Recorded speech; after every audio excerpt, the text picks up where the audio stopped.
When we imagine royal marriages in antiquity, the mind conjures visions of grand ceremonies, palaces adorned with gold, glittering crowns, and endless banquets that promise unity and prosperity. But beneath the shine of jewels and the music of celebrations lay a much darker reality. These marriages were not expressions of love or devotion. They were disguised treaties of war, political contracts wrapped in vows, blood pacts sealed with bodies rather than swords. From the very beginning, royal unions were about strategy, not affection. For emperors, kings, and rulers, marriage was not a personal choice, but a calculated maneuver designed to secure borders, reinforce alliances, or neutralize rivals. Diplomacy was not written in ink, but carved into human lives. A royal wedding could mean decades of fragile peace, or it could plant the seeds of enmity that would later explode into bloodshed. Queens, brought into foreign courts as symbols of alliance, often discovered quickly that their crowns were cages. Behind the splendor of marble halls and jeweled gowns was suffocating surveillance and constant suspicion. They were celebrated in public, but distrusted in private, viewed as representatives of another kingdom's interests rather than as partners. Every word spoken, every gesture made could be twisted into evidence of disloyalty. Their lives were sacrifices dressed in gold, their freedoms dissolved the moment they crossed into another dynasty's domain. For kings, marriage was no sanctuary either. The political bargain that a union represented often meant bringing potential enemies directly into the heart of the court. A queen could serve as a bridge to peace, but she was just as likely to be suspected as a spy. The marital bed, rather than a place of intimacy, became a battlefield of intrigue. A ruler might stand at the head of vast armies, yet he could never fully escape the thought that betrayal might be sleeping beside him. The public, however, saw only the facade. Royal marriages were celebrated with immense pomp, staged as spectacles meant to inspire confidence. Trumpets sounded, crowds cheered, and banquets overflowed with food and wine. For the people, these unions promised prosperity, security, and divine favor. Yet the pageantry was a mask, concealing marriages that were prisons, alliances that were fragile, and households poisoned by distrust. History offers countless examples of such arrangements. Egyptian pharaohs married strategically to secure borders. Roman emperors chose consorts to curry favor with powerful senators. Hellenistic rulers sealed marriages across hostile kingdoms, only to spark violent rivalries within their own courts. Each union was a gamble, a temporary bandage over deeper wounds, and the cost was always measured in blood and broken lives. The darkest truth of these marriages is that while they sometimes preserved peace in the short term, they often sowed chaos in the long run. A treaty secured through marriage could collapse in an instant, with divorce, repudiation, or sudden death, leaving kingdoms vulnerable and alliances shattered. Families forced into unity by marriage often reverted to hatred the moment the fragile glue dissolved. The royal bedchamber was the ultimate symbol of this contradiction. It was the space upon which dynasties rose or fell, where heirs were conceived, where suspicions festered, and where some of history's most notorious betrayals began.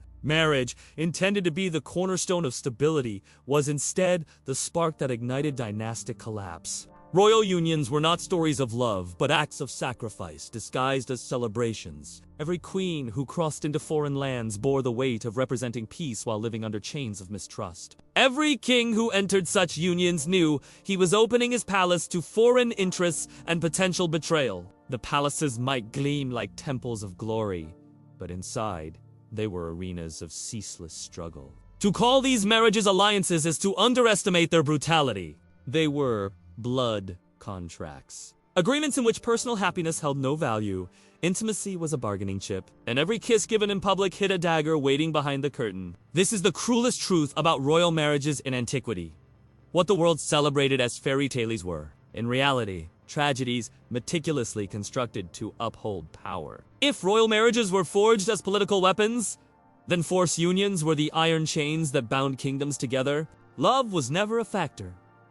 Choice was irrelevant. Kings and queens alike were pushed into marriages dictated by councils, priests, and dynastic ambitions. What history remembers as grand ceremonies were often little more than gilded shackles designed to ensure loyalty, obedience, and control. The individuals who stood before altars or thrones, cloaked in gold and jewels, were not free partners, but captives of duty. Forced into roles they had no power to refuse. In antiquity, marriage was a transaction. Dowries were weighed like treasure, territories exchanged as if they were bargaining chips. A queen might be sent to cement an alliance with a rival power, or a king might be compelled to wed a consort, chosen not for companionship, but for her lineage. Behind every union was a ledger of debts and advantages. Marriage was not about affection or shared futures, but about political equations calculated down to the last coin, field, or soldier. The coercion in these unions was total. Consent was an illusion. When kings were told they must marry for the good of the dynasty, even they were prisoners of a system that reduced them to pawns. Queens had even less recourse, thrust into palaces where the rules were written long before their arrival. Their bodies became instruments of negotiation, their names bound forever to treaties. They had no hand in drafting. Once the vows were spoken, escape was impossible. To resist was to risk exile, imprisonment, or death. The weight of these forced marriages was most visible in the coldness that defined them. Partners bound not by affection but by compulsion often lived like strangers beneath the same roof. Kings avoided their consorts, keeping mistresses openly, while queens learned to mask humiliation behind regal poise. The marital bed became an obligation rather than a bond, a stage where intimacy was performed for duty rather than desired for love. In many cases, the couple's first true interaction was not a moment of affection, but a test of endurance. Could they fulfill the role demanded of them, regardless of how hollow it felt? The isolation of these unions was profound. A queen uprooted from her homeland to serve as a symbol of alliance might never feel at home in her new court. Surrounded by foreign languages, customs, and enemies who resented her presence, she became a permanent outsider. She was a stranger in her own household, tolerated as long as she performed her duties but never trusted. The king himself, though powerful, was not free from this alienation. Even he lived under the suffocating expectation that his marriage was not his own, but the property of the state. The cruelty of forced unions was compounded by the constant suspicion they generated. A queen sent from a rival kingdom was rarely seen as a loyal wife. She was treated instead as a spy, her every word and gesture dissected for signs of hidden agendas. Courtiers whispered behind her back, her attendants reported her actions to the king's advisors, and even her closest servants might betray her to curry favor with the crown. Trust, the foundation of any marriage, was impossible. These unions, born of coercion, thrived on paranoia. History shows us how fragile these arrangements were. In some cases, the forced union brought temporary peace, but as soon as tensions resurfaced, the queen became the first target of blame. She was accused of treason, of poisoning her husband, of conspiring with her homeland to destabilize the realm. Many paid with their lives for crimes they never committed, their deaths staged as both punishment and warning. In truth, their only crime was existing as symbols of fragile alliances that were doomed to fracture. For kings! The pressure of forced marriages bred resentment. Bound to consorts they did not choose, they often directed their frustration into cruelty. Some treated their wives as enemies, locking them away in isolated chambers, cutting them off from family and allies. Others sought escape in endless affairs, flaunting their mistresses publicly to humiliate their queens. The palace, which to the public appeared as a beacon of unity, often echoed with bitterness, humiliation, and silence. But it was not only individuals who suffered.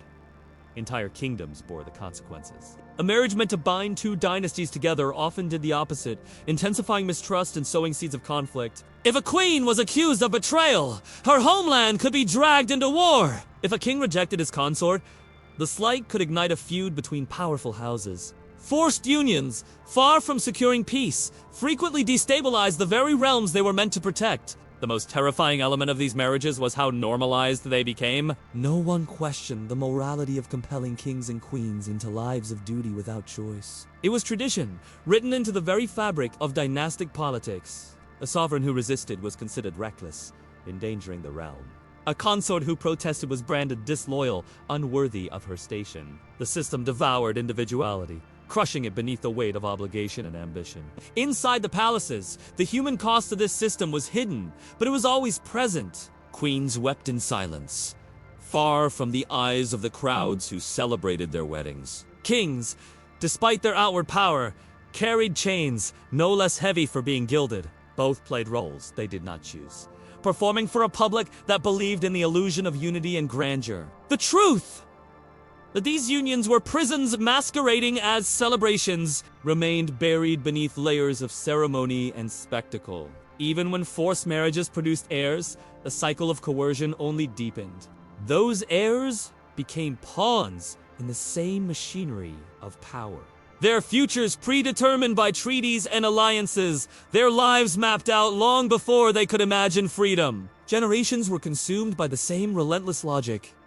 The dynasty must survive, no matter how many lives were sacrificed in silence. What makes the legacy of forced unions so haunting is that they were both deeply personal and profoundly political. They destroyed individuals from within, while shaping the fate of empires. The humiliation of a queen discarded or executed could spark uprisings. The resentment of a king bound to an unwanted consort could fracture alliances. The personnel became political, and the political consumed the personnel. No one escaped unscathed. In the end, forced unions were less about building dynasties than about sustaining illusions. They promised stability, but delivered suspicion. They promised peace, but ignited conflict. They promised unity, but left behind only bitterness. The crowns that glittered in wedding ceremonies were shackles, and the vows spoken were sentences handed down by ambition itself. These marriages, celebrated as triumphs of statecraft, were in truth prisons built from silk and gold,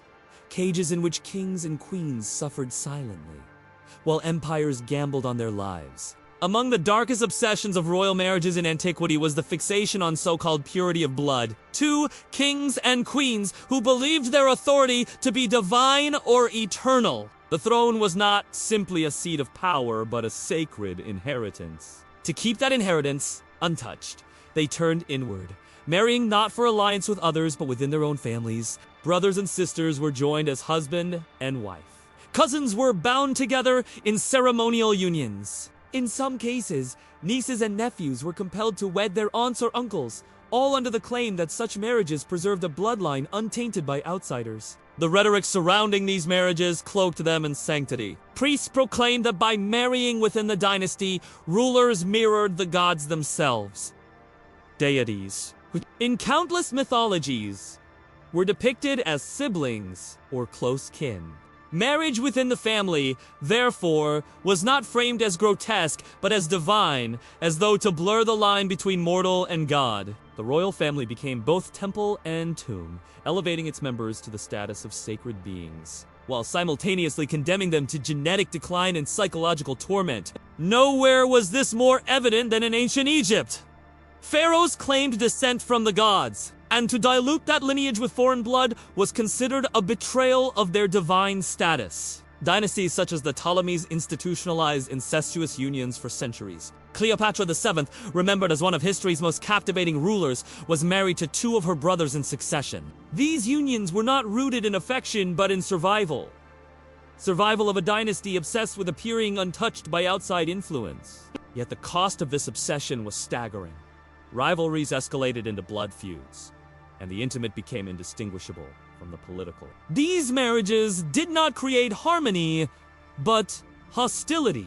A husband and wife, who were also brother and sister, could never entirely separate their marital bond from their rivalry for power. Every interaction was a contest, every smile edged with suspicion. Courts became breeding grounds for paranoia, as siblings turned lovers became enemies in the struggle for dominance. In many cases, the result was civil war within the family itself, a dynasty devouring its own members in the name of purity. The obsession extended beyond Egypt.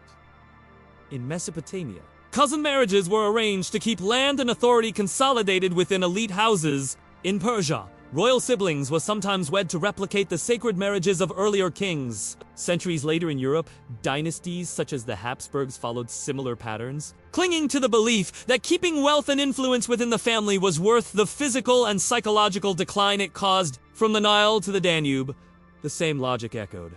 Protect the dynasty at all costs, even if the cost was the dynasty itself. The physical consequences of these unions were devastating. Inbreeding produced rulers plagued by deformities, infertility, and chronic illness. Sculptures and records revealed rulers whose bodies betrayed the burden of their bloodlines.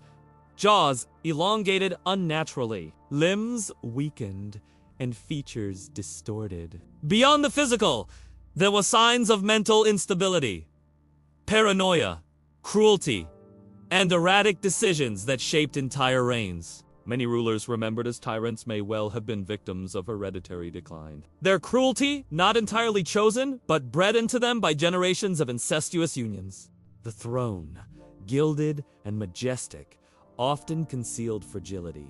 Rulers who appeared powerful in ceremony were sometimes barely able to stand unaided, their bodies collapsing under the weight of inherited flaws. Their paranoia, fueled by both illness and the atmosphere of betrayal that pervaded their courts, spilled outward into acts of shocking brutality. Executions multiplied. Suspicion became law. Empires crumbled not because of foreign enemies, but because of rulers broken by their own blood. The irony was bitter.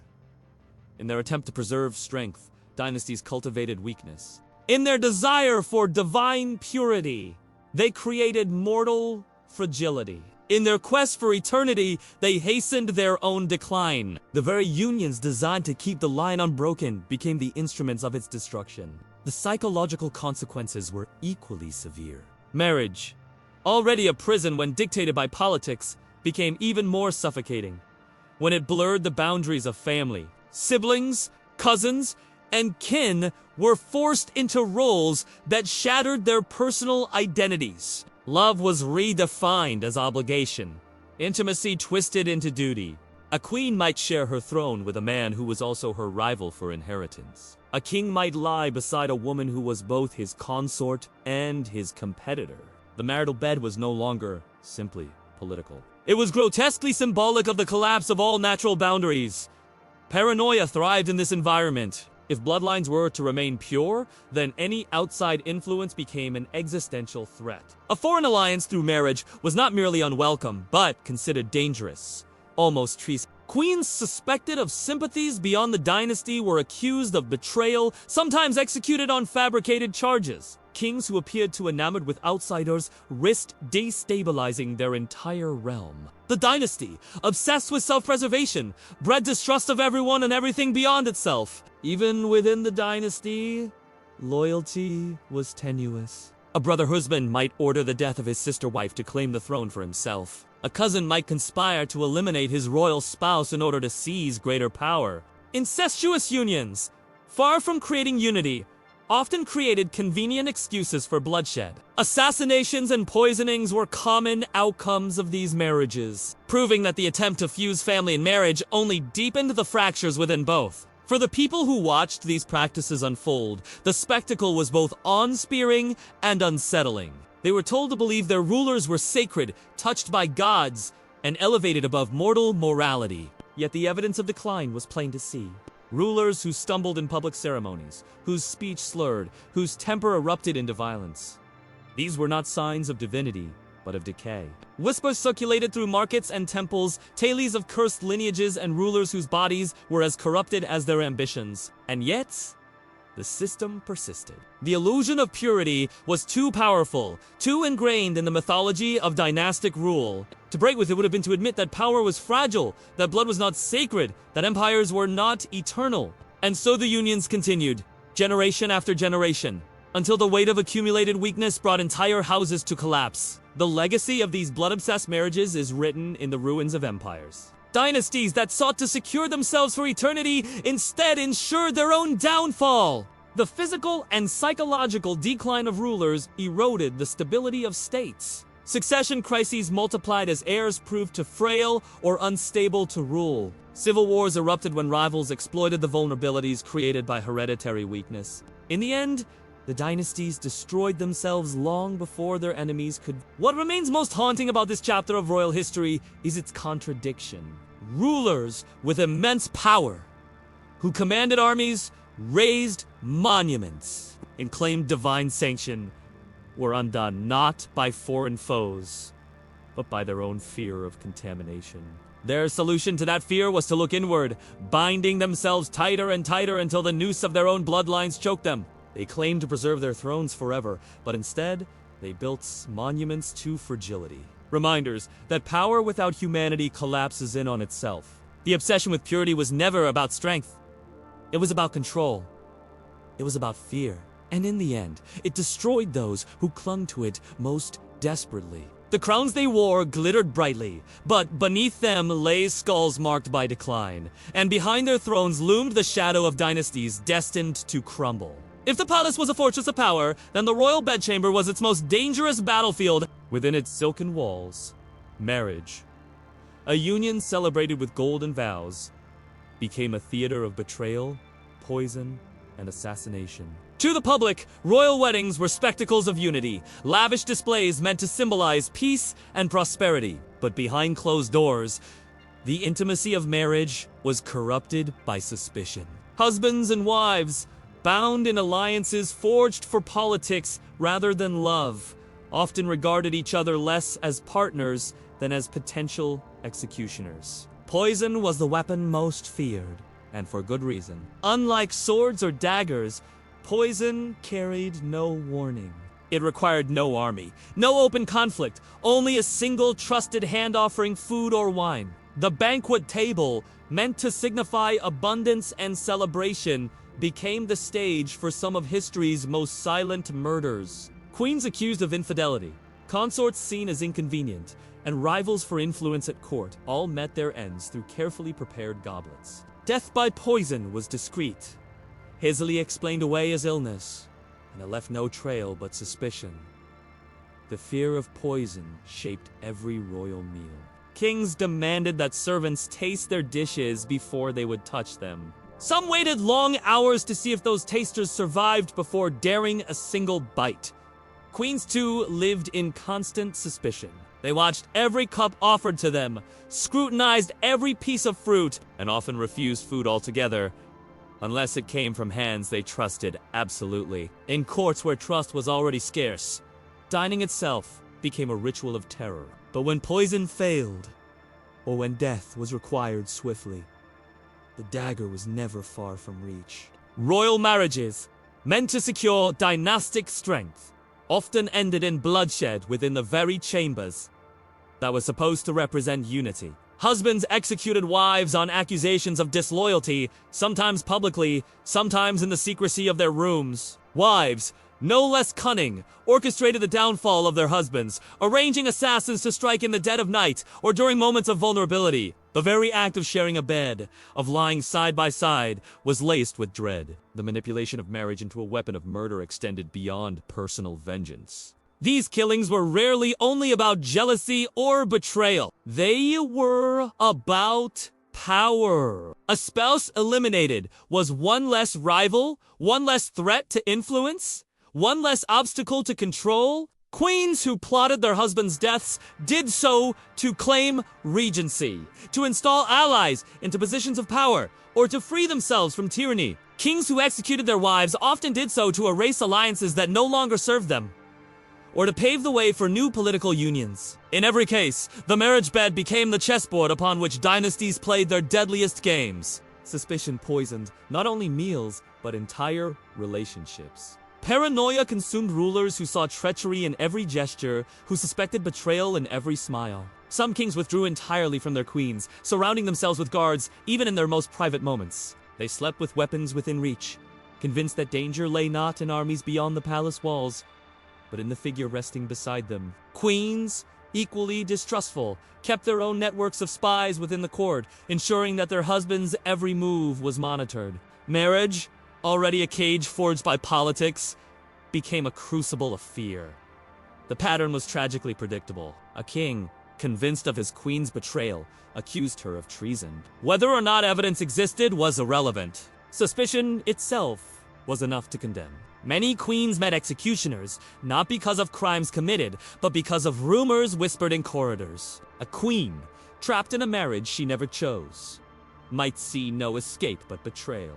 For her, poison became liberation, even if it meant her own destruction when discovered.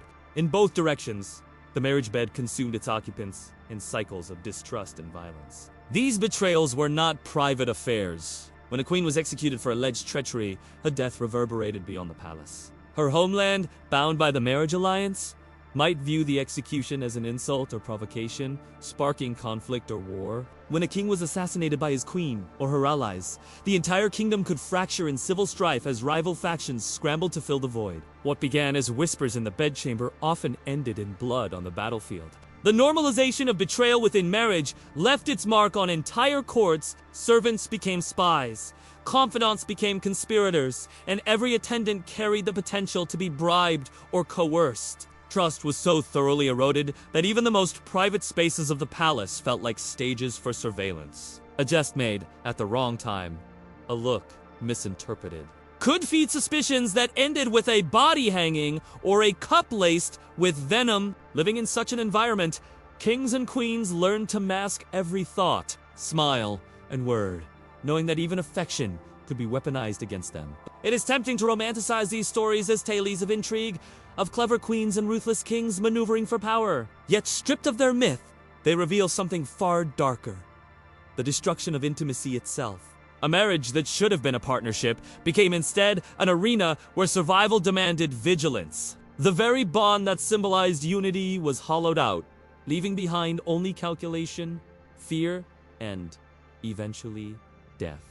Examples from across history illustrate the brutality of this pattern. In Rome, emperors and their wives orchestrated mutual plots, each trying to eliminate the other before being eliminated themselves. In Persia, in Mesopotamia, queens rumored to conspire against their husbands were strangled in secret chambers, their bodies hidden to preserve appearances. In countless courts, assassinations were staged to look like accidents or divine punishment, masking murder behind ritual.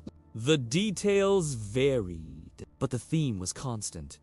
The most dangerous place for a king or queen was not the battlefield, but the bed. What makes this legacy chilling is how inevitable it seemed. When marriages were built not on love, but on politics, when intimacy was replaced with suspicion, betrayal was not an exception, but an expectation. Every vow spoken at the altar already carried the shadow of treachery. Every banquet that celebrated a union whispered of the poison that might follow. Every bed shared in the palace carried the weight of daggers waiting in the dark. The legacy of poison and betrayal within royal marriages is not simply a story of individuals destroyed, but of dynasties undone. A poisoned cup could erase an heir, an executed queen could ignite war, and an assassinated king could plunge a kingdom into chaos. What happened within private chambers shaped the fate of nations. The palace was not only the heart of power, it was its most fatal weakness. In the end, the royal marriage bed was never a place of safety. It was the ultimate stage of ambition, where power whispered louder than vows and fear outlasted affection. Those who entered it did so knowing that devotion was fleeting, suspicion eternal, and death always close at hand. The tragedy is not that betrayal occasionally occurred, but that betrayal was always expected.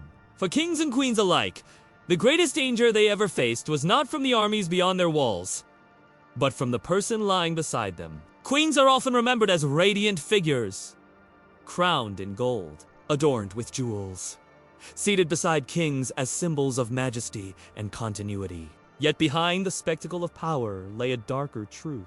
In antiquity, queens were rarely sovereign partners. More often, they were pawns, bargaining pieces in political games they did not control. Prisoners in gilded cages, forced into roles that crushed their individuality. Their lives, though dressed in silks and celebrated in pageantry, were marked by silence, suspicion, and suffering. A queen's arrival in a foreign palace was rarely a joyous occasion. Torn from her homeland, she was thrust into a world where every word and gesture could be misinterpreted, where her very existence was a reminder of fragile treaties. She became a living emblem of alliance, yet she was rarely trusted. Courtiers whispered about her loyalties, viewing her as an extension of another dynasty's ambitions. Even her husband often treated her not as a companion, but as a representative of foreign interests. From the moment she crossed the palace gates, her life was no longer her own. The greatest burden placed upon queens was the expectation that they serve the dynasty's survival.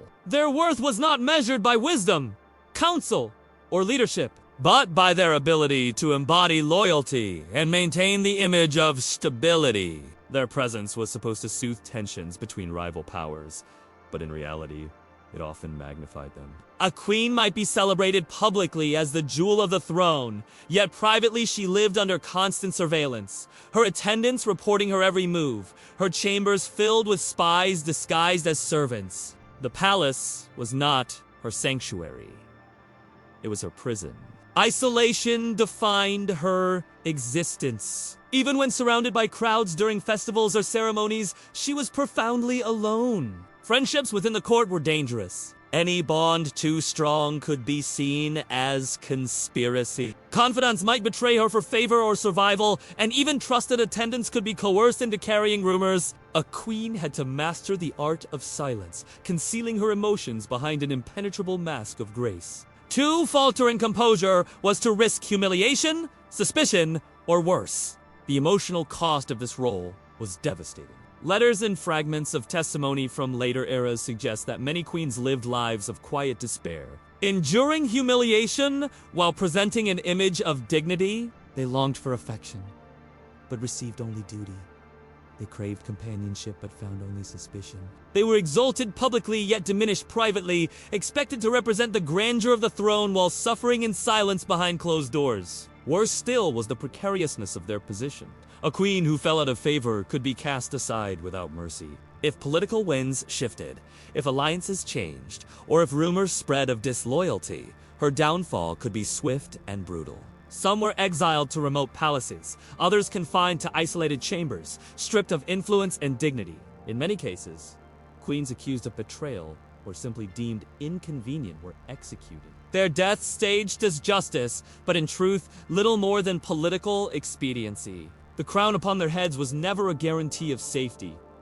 It was a target painted on their foreheads. Queens who did manage to secure influence walked a knife's edge. Some cultivated power subtly, manipulating factions, winning allies among courtiers, or maneuvering themselves into positions of authority. A few became regents, or wielded real command when their husbands were weak, absent, or dead. Yet even in power, their grip was tenuous. Every decision was scrutinized for signs of overreach. Every word weighed for treachery. A single miscalculation could transform triumph into downfall, respect into execution. For every queen remembered as powerful, countless others were erased, their lives lost to the same system that celebrated their crowns. This paradox, exaltation and erasure, was the essence of queenship in antiquity. They were the most visible women of their societies, their faces carved into monuments, painted in frescoes, sung about in ceremonies. Yet they were simultaneously invisible as human beings, their thoughts, desires, and suffering disregarded. They were icons, not individuals. They represented unity, but lived in division. They embodied majesty, but endured degradation. They wore crowns, but lived in chains. Even death did not free them from manipulation. Some were buried in splendor, entombed beside kings to symbolize eternal unity. Others were erased from history, their names chiseled out of inscriptions, their legacies slandered by victors who sought to justify their downfall. The memory of queens was as vulnerable as their lives, rewritten according to the needs of dynasties. In many cases, the only traces that remain are whispers in chronicles, distorted by politics, far removed from the real women who suffered behind palace walls. Perhaps the most haunting aspect of their existence was how normalized their suffering became. The public celebrated their weddings, admired their jewels, and revered their images, never questioning the sacrifices hidden behind the spectacle. Queens smiled from balconies, their faces radiant, while their hearts carried despair. The contradiction between what the world saw and what they endured is what makes their legacy so tragic. They were symbols of prosperity built upon personal torment. The silent suffering of queens also left scars on the dynasties they served. A queen humiliated or discarded could fracture alliances, ignite feuds, or destabilize courts. Executions, annulments, and exiles sent shockwaves through kingdoms, proving that the treatment of queens was not only a personal tragedy, but a political gamble. Rulers who destroyed their queens often destroyed their own legitimacy in the process, undermining the very stability those marriages were meant to secure. Behind every gilded ceremony, every elaborate procession, every glittering crown was a story of sacrifice. Queens lived as prisoners in palaces disguised as temples of glory. They endured suspicion, isolation, and betrayal, often meeting their ends in silence and obscurity. The thrones they elevated with their presence gave them no freedom, no safety, and no choice. The truth is that queens in antiquity were not simply partners in rule. They were instruments of power, bound by vows they did not choose, trapped in alliances they could not escape. Their lives were celebrated publicly but erased privately, remembered as symbols but forgotten as women. They bore the weight of dynasties on their shoulders, yet their suffering was hidden, silenced, and disregarded. In the end, the story of queens is not one of majesty, but of captivity. Their crowns were cages, their marriages chains, their lives sacrifices made to sustain the illusion of stability. The legacy they leave behind is a chilling reminder that behind every throne stood women whose voices were stolen, whose fates were dictated by ambition, and whose pain was the hidden cost of power. Royal marriages in antiquity were not unions of devotion or affection. They were contracts carved in blood and sealed with vows that cloaked ambition in ceremony. Behind the gold of crowns and the splendor of processions lay something sinister. A system that consumed individuals for the survival of dynasties. The legacy of these marriages is not one of romance or continuity, but of betrayal, paranoia, and collapse. To understand them is to understand how the pursuit of power corrodes everything it touches, even the most intimate human bonds. At their core, these marriages were sacrifices. Kings and queens became symbols rather than partners, pawns rather than individuals. Their worth was measured not in affection but in utility, not in loyalty but in political advantage. The grand halls where vows were exchanged were stages, and the audience, the people, were meant to see stability, where, in truth, there was fragility. The illusion of unity hid a reality of fear and suffering. The palace, gilded and celebrated, was in fact a crucible. Within its walls, intimacy became obligation, affection became duty, and suspicion overshadowed every glance. Marriages arranged to secure peace often sowed distrust that outlasted any treaty. A union intended to bind two dynasties together could just as easily ignite civil war when mistrust, betrayal, or assassination tore it apart. For every banquet that celebrated a wedding, there was a chamber where poison was poured, a corridor where daggers gleamed, or a throne room where accusations of treason rang out. The legacy of these unions is seen most clearly in the destruction they left behind. Dynasties that believed themselves eternal withered under the very practices designed to protect them. Obsessions with blood purity produced rulers physically broken and mentally unstable. Forced unions created households defined by resentment and paranoia. Betrayals in the marriage bed destabilized courts, sparked wars, and brought empires to the brink. The cycle repeated itself across cultures and centuries. Ambition disguised as matrimony. Stability bought with suffering, and power devouring itself from within. The suffering of queens stands at the heart of this legacy. They were exalted in public, but erased in private.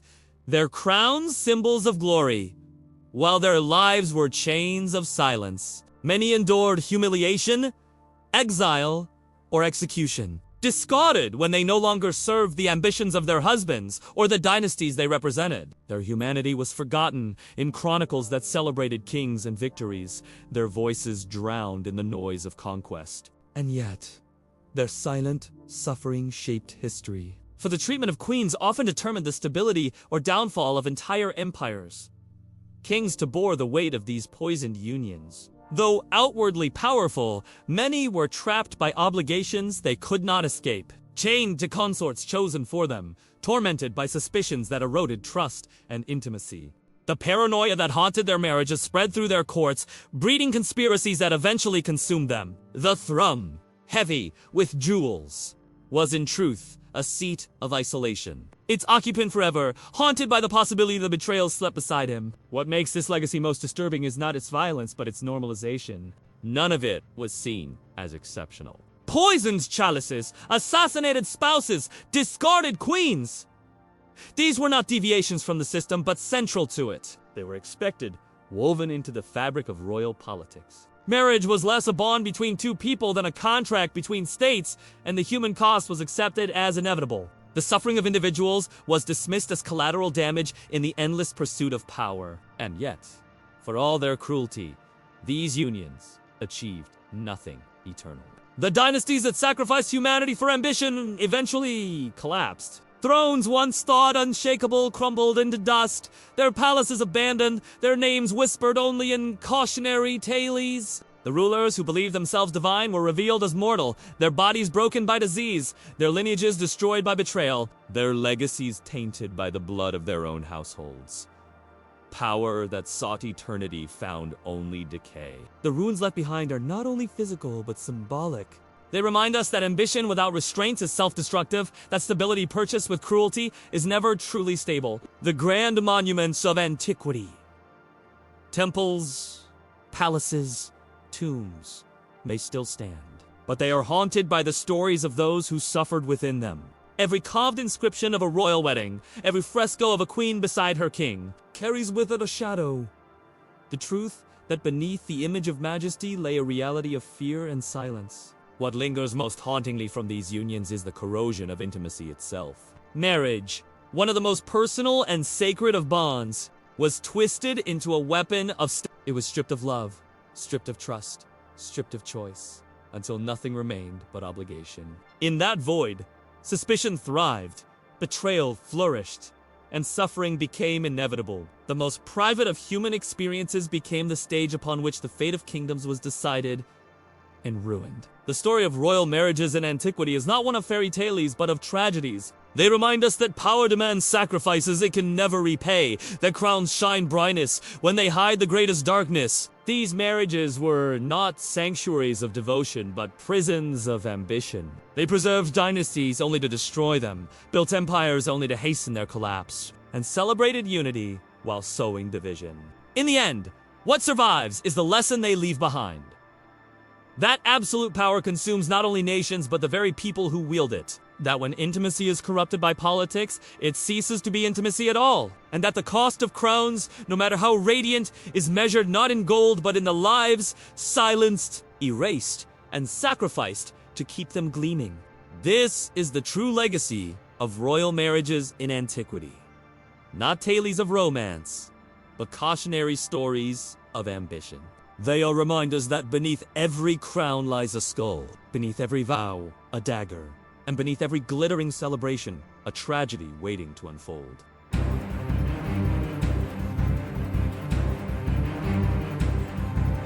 History hides its darkest truths in plain sight. If you want to uncover the next forbidden secret, hit like and subscribe right now.